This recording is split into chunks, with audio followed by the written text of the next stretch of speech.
Amerika Birləşmiş Ştatları prezidenti Donald Trump Nazirlər Kabinetinin iclasında İranla bağlı mühüm açıqlamalar verib.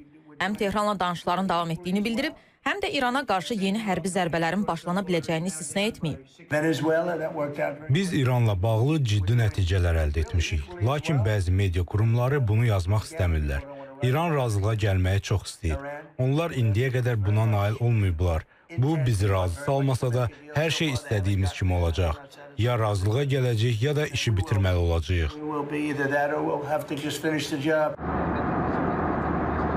Trump həmçinin bildirib ki, Hörmüz boğazına heç kəs nəzarət etməyəcək və marşrut bütün ölkələr üçün açıq qalmalıdır. Qeyd edib ki, Hörmüz beynəlxalq sulardır və ABŞ burada hər hansı məhdudiyyətin tətbiqinə imkan verməyəcək. Bu açıqlamadan dərhal sonra Amerika Birləşmiş Ştatları rəsmiləri İranın cənubundakı hərbi obyektlərə yeni hava hücumları təşkil edildiyini təsdiqləyib. Zərbələrin Amerika qüvvələri və kommersiya gəmiləri üçün təhlükə yaradan nöqtələrə indirildiyi bildirilir.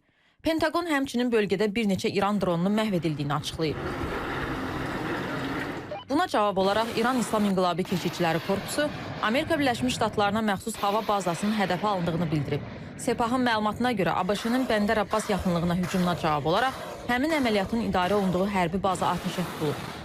İranın Tasnim xəbər agentliyi isə hərbi mənbələrə istinadən yazıb ki, ABŞ-yə məxsus bir tanker radar sistemini söndürərək Hörmüz boğazından keçməyə cəhd edib. Lakin Sepahın müdaxiləsi və xəbərdarlıq atəşi nəticəsində geri dönmək məcburiyyətində qalıb. Bildirilir ki, bugün səhər saatlarında 4 gəmi oxşar qaydada icazəsiz keçidə cəhd etsə də, İranın hərbi dəniz qüvvələri tərəfindən dayandırılıb. İran parlamentinin Milli Təhlükəsizlik Komitəsinin rəhbəri İbrahim Əzizi Trumpın təzyiqlərinə baxmayaraq qırmızı xətlərindən geri çəkilməyəcəklərini bəyan edib.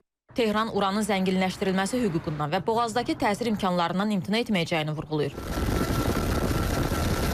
Əzizinin sözlərinə görə Trumpın həm təhdid, həm də razılaşma çağırışı etməsi Vaşinqtonun düşdüyü strateji çıxılmaz vəziyyətin göstəricisidir.